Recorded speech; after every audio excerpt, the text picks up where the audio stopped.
S'ils sont trop petits, on les élimine aussi. Bonjour, c'est Eric Antoine. Aujourd'hui, on va parler de lapins, mais pas les lapins mignons dans les tours de magie. Pierre Rigaud, ici présent, a fait un travail d'investigation de plus d'1 an avec son association Nos Vivencia chez l'un des leaders de l'élevage de lapins en France. Faites attention, les images sont très difficiles. Oui, on a remonté toute la filière d'un des plus gros groupements de producteurs de lapins en France. C'est dans l'ouest du pays, ça s'appelle la CPLB. C'est une sorte de coopérative dont dépendent tout un réseau d'éleveurs. Et ces éleveurs, pour obtenir des petits lapros, tout commence avec la semence des pères du sperme de lapin. Et pour obtenir cette semence, ça se passe en Vendée, à Réaumur, dans ces bâtiments de la CPLB. Les mâles sont détenus dans des cages minuscules sur du grillage. Ces conditions de vie sont tellement inadaptées pour eux que leurs griffes grandissent quasiment à l'infini par manque d'usure. Dans la nature, les lapins usent leurs griffes en courant, en grattant et en creusant, ce qui est évidemment impossible ici. Les seuls moments de leur existence où quelque chose se passe, c'est quand les employés de la coopérative viennent les stimuler sexuellement pour récolter leur sperme. Pour ça, les employés utilisent une sorte de poupée en forme de lapine recouverte de fourrure. L'employé présente ensuite au mâle excité un vagin artificiel relié à une capote, ce sont les termes de la coopérative. L'employé tient ça sous l'animal pour recueillir le sperme. La cage est ensuite refermée, le lapin ne connaîtra rien d'autre jusqu'à une prochaine récolte. Dans le matériel, on trouve aussi cette hormone qui, elle, est destinée aux femelles pour stimuler l'ovulation. Alors j'imagine, Pierre, que la semence et les hormones sont injectées aux femelles. Oui, ce sont les employés de la coopérative qui viennent chez l'éleveur avec tout le matériel, comme ici dans un élevage de la commune du Pin dans les Deux-Sèvres. La femelle est immobilisée sur le dos, on lui injecte l'hormone par une piqûre dans la cuisse et on lui introduit le sperme avec une pipette. Les employés inséminent comme ça plusieurs centaines de lapines en quelques heures à la chaîne.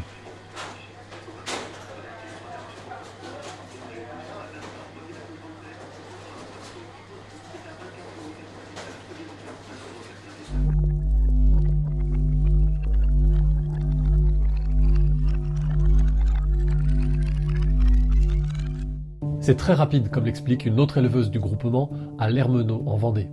Là, ils viennent à 9h30 et repartent souvent vers 11h30 et on en a inséminé 400. Ouais, ça va assez vite, hein. C'est des Optima, là, depuis qu'on a une nouvelle... Bon, c'est un nom, hein. Optima, c'est un nom donné pas par l'éleveur ou la coopérative, mais par une entreprise qui a mis au point cette variété de lapines et qui en propose d'autres sur son catalogue, ainsi que des variétés de mâles. L'entreprise s'appelle eFarm, son slogan « Prendre soin de la vie ». Donc ça, c'est ce qu'ils appellent prendre soin de la vie. Ouais. Donc sélectionner des lapins pour leur productivité, éliminer tous ceux qui ne conviennent pas, c'est prendre soin de la vie dans un élevage intensif. Donc en fait, le lapin n'est plus un être vivant, c'est une marque, comme peut être une paire de chaussures. C'est ça, et les éleveurs rachètent régulièrement des lapines de cette marque, eFarm. Ils les achètent à la coopérative, qui fournit donc à la fois aux éleveurs les femelles, futures mères, et la semence des pères. J'imagine quand on voit ce qui se passe sur les mâles, ça ne doit pas être bien mieux sur les femelles. Franchement, c'est encore pire, les images sont vraiment difficiles à regarder. C'est donc encore dans la coopérative, c'est toujours le même genre de cage.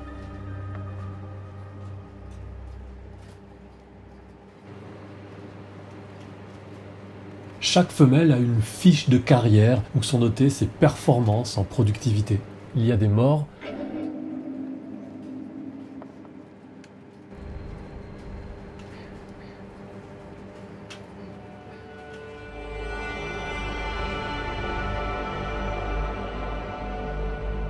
les petits naissent normalement dans une sorte de nid attenant à la cage, mais ils se retrouvent souvent sur le grillage et se coincent entre les barreaux.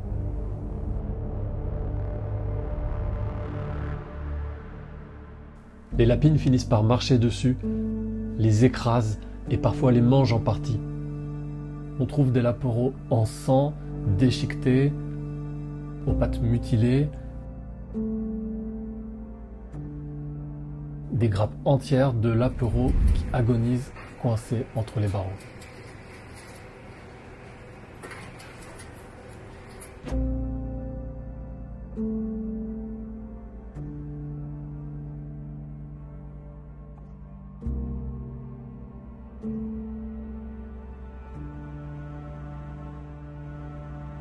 Et donc là-dedans, il y a des gens qui travaillent et qui laissent les animaux, les lapins, souffrir de cette manière absolument atroce.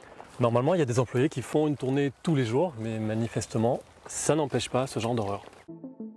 Les employés de la coopérative trient les petits en les prenant à des femelles et en les replaçant avec d'autres pour optimiser la production.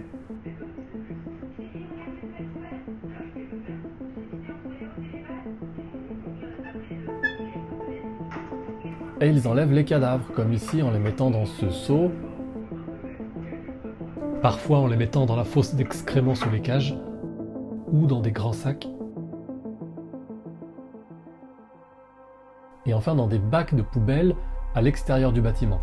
Mais voilà ce qu'on a trouvé dans ces bacs, au milieu des tas de cadavres, des petits encore vivants. Ici, une portée entière de nouveau-nés. Ça ne peut pas être une erreur, ces animaux sont jetés vivants à la poubelle en toute connaissance de cause.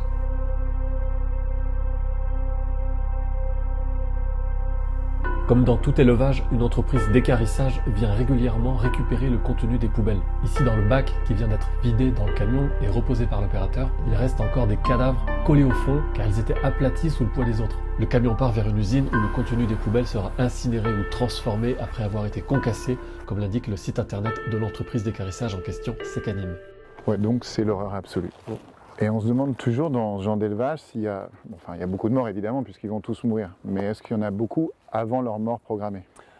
Ouais, l'éleveuse dont on a le témoignage explique dans quel cas on réforme les lapins, c'est-à-dire dans quel cas on les élimine. Donc le mot c'est réformer. Réformer, ça part à la casse, à la poubelle en fait. Quelquefois on arrive le matin, on dit tiens, elle est malade celle-là. Bon, on va pas chercher le veto pour une lapine. Il y en a qui vont rester pas longtemps parce qu'elles vont pas être pleines, ou elles vont être maigres, ou elles vont crever, parce que bon, ben voilà. Le critère pour réformer, ça peut être qu'elle soit trop agressive, qu'elle soit trop vieille, qu'elle soit pas assez trop petite. Il y en a des mères, quand elles vont mettre bas, elles vont manger leurs petits. Bon, ben, ces mères-là, on les garde pas parce que c'est pas des bonnes. Au moment des mises bas, il y a forcément plus de pertes. S'il y a des crevets, on les enlève. S'ils sont trop petits, on les élimine aussi. Si quelquefois vous avez des petits lapins qui sont grands comme ça, bon, on ne va pas les garder. Effectivement, dans son élevage, on trouve par exemple ce tout jeune laporo dans un seau à côté des cages. On ne va pas garder ce qui n'est pas bon parce que ça consomme de l'aliment et voilà quoi. Ce qui n'est pas bon, on peut l'éliminer. Bon, après, quand on fait la marge au bout, merde, on a consommé de l'aliment, on les a nourris et tout, puis finalement, on ne nous a pas rapporté. C'est vrai qu'au début, la première fois que j'ai tué une lapine, il fallait...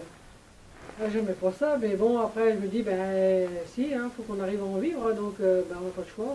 Ça fait autant de peine que de voir arracher un poireau, puis de le voir périr. Au poireau, il n'a rien demandé. Et donc les lapros qui ne décèdent pas comme ça prématurément, qu'est-ce qu'ils deviennent, comment sont-ils élevés? Et enfin, j'entends aussi qu'il y a soi-disant un mode d'élevage plus respectueux de la vie, un élevage en parc. Oui, bon, d'abord, l'élevage en cage reste hyper répandu. Par exemple, ici, dans l'élevage du pin dans les Deux-Sèvres, avec ces lapins âgés d'environ 2 mois, toute la surface de la cage est occupée, ils sont tellement serrés qu'ils ne peuvent quasiment pas bouger. Ou là, dans un élevage de Vendée, à Angles, avec toujours la fosse à excréments sous les cages et toujours des cadavres. Et puis l'élevage dit en plein air, chez l'éleveuse de l'Hermenot, celle qui parle. On ne voit pas les animaux, c'est normal, ils sont en fait sous la bâche dans des cages. L'engraissement plein air, c'est ce qu'on appelle ça l'engraissement plein air. Les mots, ils se promènent pas par terre, quoi. Mais quand même dans des cages, quoi. Et là, ils sont à l'extérieur, en engraissement plein air, mais dans des cages... Dans des cages. Autre exemple d'engraissement plein air en cage, dans un élevage lié à une autre coopérative à Chemillé en Anjou dans le Maine-et-Loire. Les jeunes lapins sont entassés dans ces cages dont le dessus et tous les côtés sont fermés par une paroi en tôle, sauf la grille du dessous. Donc ils passent leur vie dans la pénombre sans voir autre chose que le sol sous eux qu'ils ne peuvent pas toucher. Et enfin, les caillebotis. Exemple dans cet élevage à Sèvremont en Vendée, plusieurs milliers de jeunes lapins sont parqués sur un sol en plastique.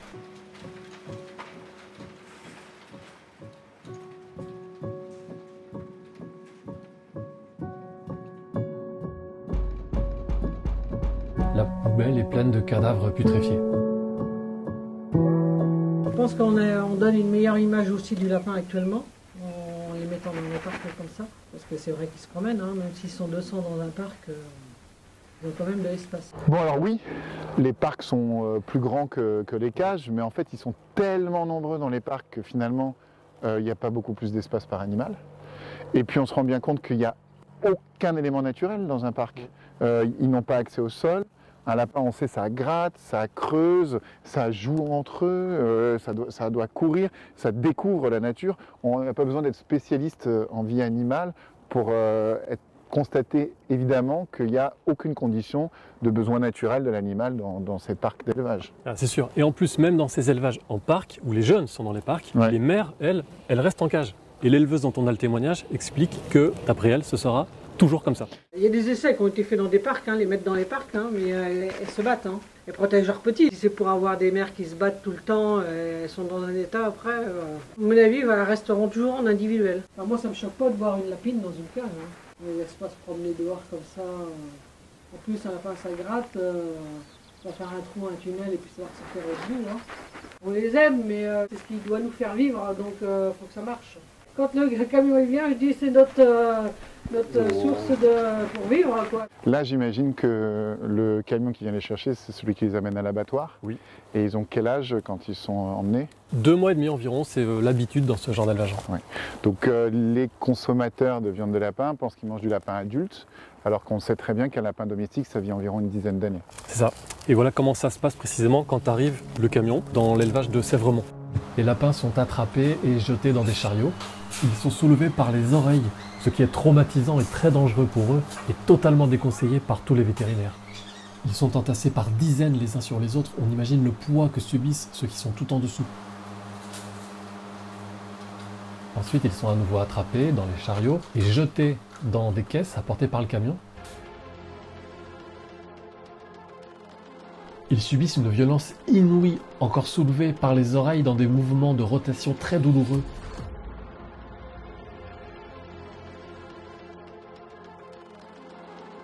Ils sont projetés contre les parois des caisses. L'ensemble de l'opération de ramassage et chargement dans les caisses de 2000 lapins aura pris à peine 1h30.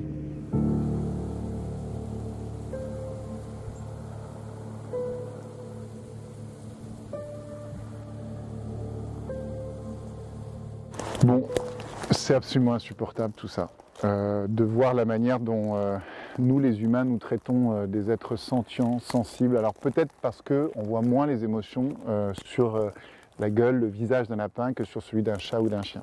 Mais moi je peux vous dire qu'il y aurait eu des lapins, on voit très bien la différence de l'un à l'autre. Certains sont espiègles, coquins, farceurs, ils reconnaissent les humains, ils sont capables de s'attacher plus à l'un qu'à l'autre. Alors je sais, souvent vous dites ça, vous dites mais oui mais il y a forcément des vrais élevages respectueux sur l'herbe, mais en vérité... Ça existe, mais c'est absolument rarissime, c'est quasiment rien à l'échelle de la production de viande de lapin en France. Donc même chez le boucher, même avec des labels, c'est des lapins qui viennent de cages ou de bâtiments comme on a vu.